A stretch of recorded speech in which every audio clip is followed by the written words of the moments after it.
আজ আমি ঠাকুরের কথা আলোচনা করব বলে এসেছি, তাই ঠাকুরের শ্রীচরণে প্রণাম জানিয়ে আমি আমার পাঠ শুরু করছি। শ্রী শ্রী রামকৃষ্ণ কথামৃতে ঠাকুর বলেছেন, ঈশ্বরে ভক্তি লাভ না করে যদি সংসার করতে যাও তাহলে আরও জড়িয়ে পড়বে। বিপদ, শোক, তাপ এসবে অধৈর্য হয়ে যাবে, আর যত বিষয় চিন্তা করবে ততই আসক্তি বাড়বে। ঠাকুর কথামৃতে ৮ রকম ভক্তির কথা বলতেন। সেইগুলো হলো জ্ঞান ভক্তি, বৈধী ভক্তি, প্রেমা ভক্তি, বিজ্ঞান ভক্তি, শুদ্ধা ভক্তি, অহৈতুকী ভক্তি, উর্জিতা ভক্তি আর মধুরা ভক্তি।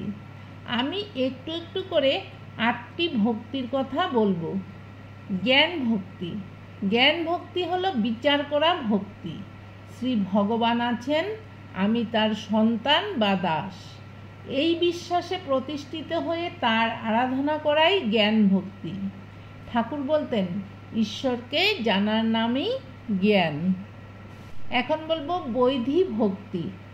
বৈধী ভক্তি হচ্ছে শাস্ত্রে এই রকম করতে বলেছে তাই করছি, তীর্থে যেতে হবে, উপোস করতে হবে, এই মন্ত্র পাঠ করতে হবে, এইগুলো বলিদান দিতে হবে। ঠাকুর বলতেন এগুলো বৈধী ভক্তি। আর ৩ নম্বর প্রেমা ভক্তি। এই ভক্তিতে ভগবান লাভ হয়, ঈশ্বরের প্রতি আত্মীয়ের ন্যায় ভালোবাসা হয়। প্রেমা ভক্তিতে থাকে দুটি জিনিস, অহংতা আর মমতা। শ্রীকৃষ্ণের জননী যশোদা ভাবছেন, আমি না দেখলে আমার গোপালকে কে দেখবে, তাহলে যে গোপালের অসুখ হবে, এই হলো অহংতা। ঈশ্বর বোধ থাকে না তখন আত্মীয়ের ন্যায় ভালোবাসা থাকে। আর মমতা হলো আমার করা, আমার গোপাল কেমন আছে বলো। গোপীদেরও এইরকম প্রেমা ভক্তি ছিল। তারাও বলেছিলেন, কোথায় আমার প্রাণ বল্লভ, আমার হৃদয় বল্লভ কোথায়। মীরা এই ভক্তিতেই গিরিধারী লালকে পেয়েছিল। এখন বলি বিজ্ঞান ভক্তির কথা। ঠাকুর রামকৃষ্ণদেব বলতেন, বিজ্ঞান ভক্তের স্বভাব আলাদা, কখনো জড়বৎ, কখনো পিচাসবৎ, কখনো বালকবৎ, কখনো উন্মাদবৎ। এই ৪ রকম অবস্থা হয়।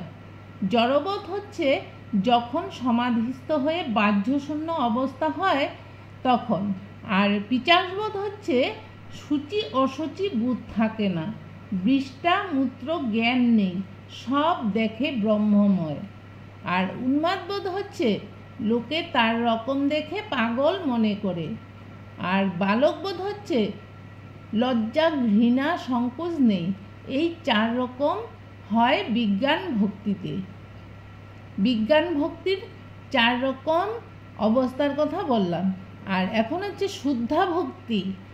গোপীদের শুদ্ধা ভক্তি হয়েছিল রাসলীলায়। এই ভক্তিতেই প্রেম, প্রেমিক আর প্রেমাস্পদ একাকার।